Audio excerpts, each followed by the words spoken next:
And it's Ken Kraetzer for CBSI Services, talking business today from my home office in White Plains, New York. Another edition of our CBSI Services Talking Business. And from our Chicago office, well, from Jack's home office, we have Jack Hojnar Right. with us today. Jack, how are you doing? I'm doing great. And you're hanging in there too? Oh, yeah, everything's good. My wife's working on the first floor. I'm working up here, my home office, and sort of getting into a new routine. This is our second full week working from home. I mean, you work in our remote office for quite a bit. Yeah. So how has it been for you getting set and helping to manage the company's business remotely?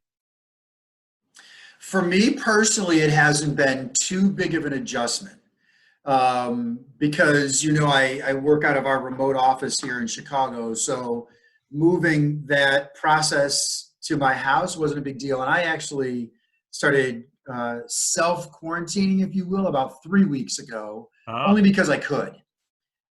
Just decided with everything that's going on, I might as well just start setting up shop at home. And you and I were talking before we came live here about I'm kind of fortunate that I have, with my tech background, enough tools and resources. So for me personally, it hasn't been a big deal. I've learned from coworkers, people like you in the office and others, that it's been a little bit of an adjustment. And fortunately, we've done a really good job of making sure that everyone's technically connected really well.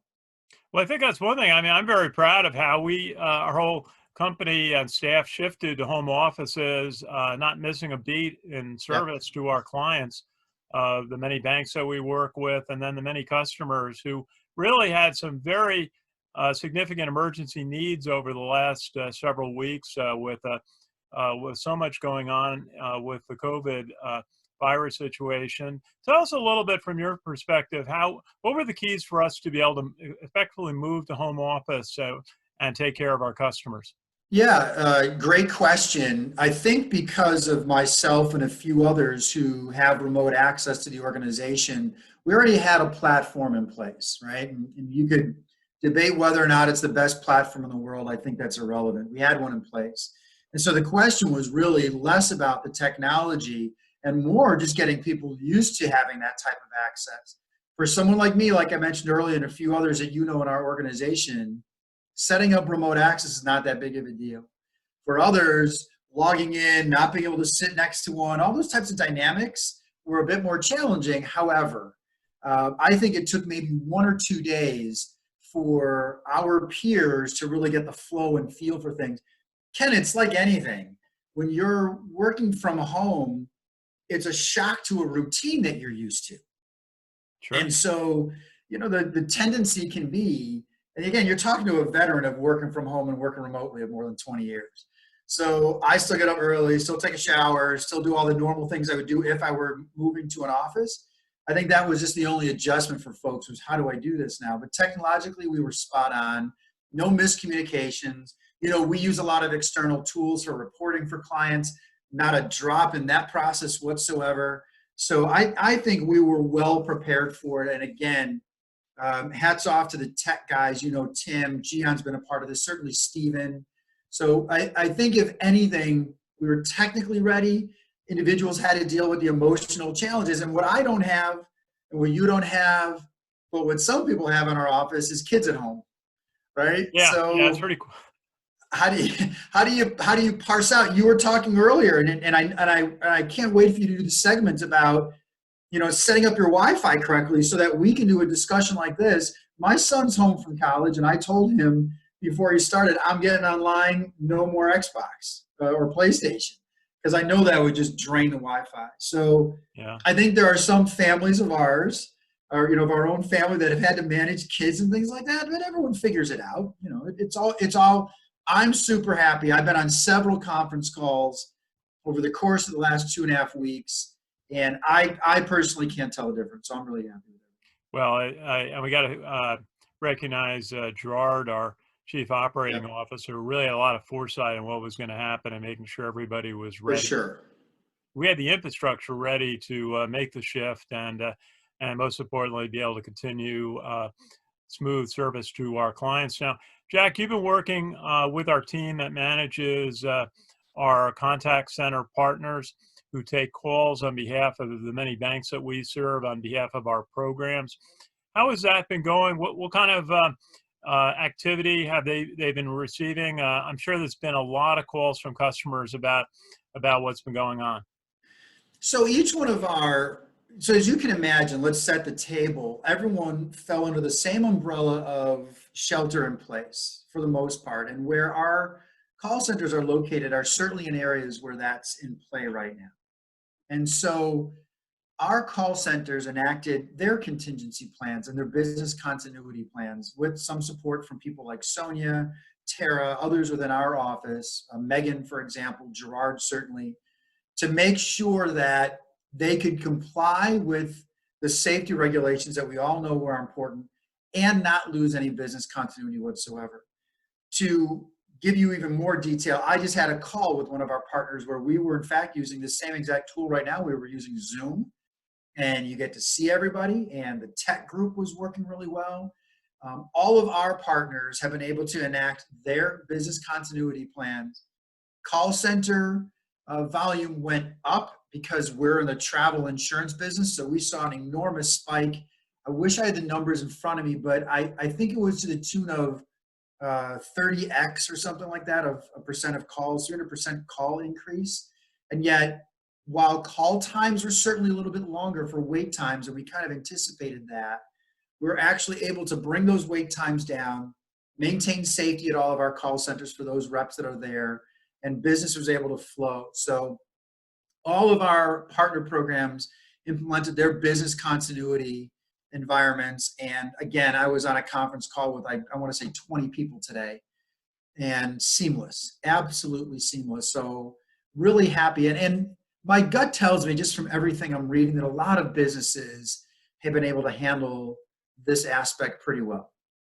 Well, it's been a challenge, but having infrastructure available and fortunately, the carriers for data and internet seem to be holding up. I've seen different reports that their volume has been up 20 to 30% over the last couple of weeks since this big surge in home offices.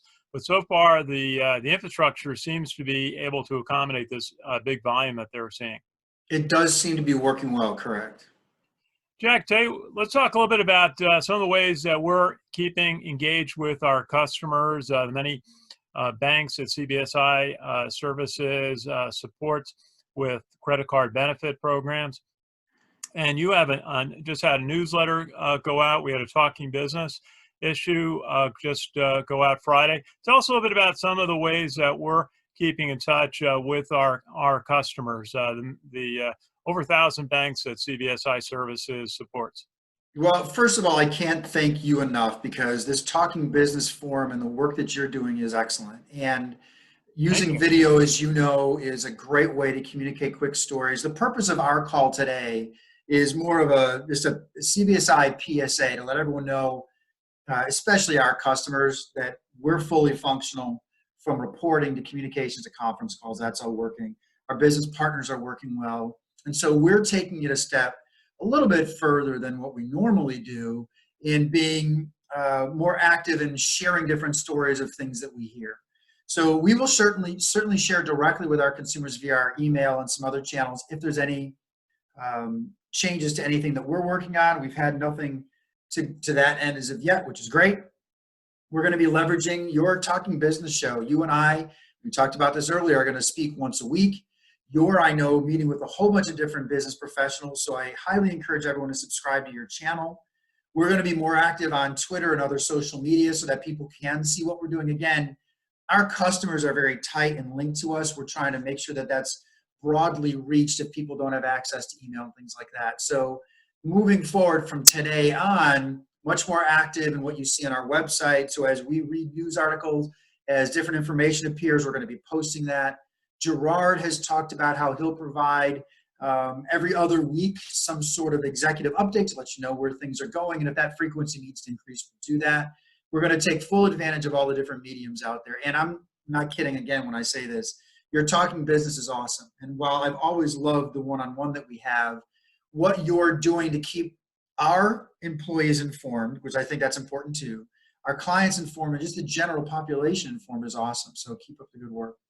Oh, I appreciate that, Jack. We're really fortunate to have a great network of professionals that we speak to in our Talking Business interview series, which is just reaching 500 episodes now. We've done over the last 4 or 5 years. So many people we've met through the different trade organizations, through some of the business schools in the area, and also some of our marketing partners. I had a good talk with Ruth Stevens from NYU last week, who has taught in India, has taught in Asia and Europe in recent years, and got an update from her clients. And then Steve Forcom from Avaya talked about what it takes to keep the infrastructure able to handle this volume, and how they're supporting home offices. And we just heard from Jason Steele, who you and I met at his conference in Washington, talking about having scheduled his family for an international trip in early March, and keeping to the schedule, but really staying one day, couple of days, a couple of flights just ahead of when things were closing. But again, how he was able to interact with the different airlines and customer service units to be able to complete the trip and get home safely. So we really appreciate our partners on the Talking Business interview series. For sure. Yeah. Okay. Any final thoughts of the day, Jack? Just, stay smart, stay safe. I'm looking forward to, cross my fingers one day making a trip back to New York and seeing all of you guys again soon. For now, we'll continue to connect like this. I'm looking forward to doing this once a week with you. And if we get a chance to talk more frequently, certainly want to do it. I thank you for doing this, because I think it's a real valuable resource for not just our clients and even people outside of the CBSI, but our employees really appreciate everything you're doing too. So thank you. Absolutely. Hey, got to do a shout out to all of the medical professionals working in hospitals, the nurses, doctors, EMTs, all the staff at the major hospitals, certainly right in our neighborhood. They're all working around the clock to take care of patients. So we really just want to recognize them and extend our appreciation. Jack, thank you, and we will talk again very soon. This is Ken Kraetzer with this edition of CBSI Talking Business today from my home office in White Plains, New York. Have a great day, everybody, and stay safe.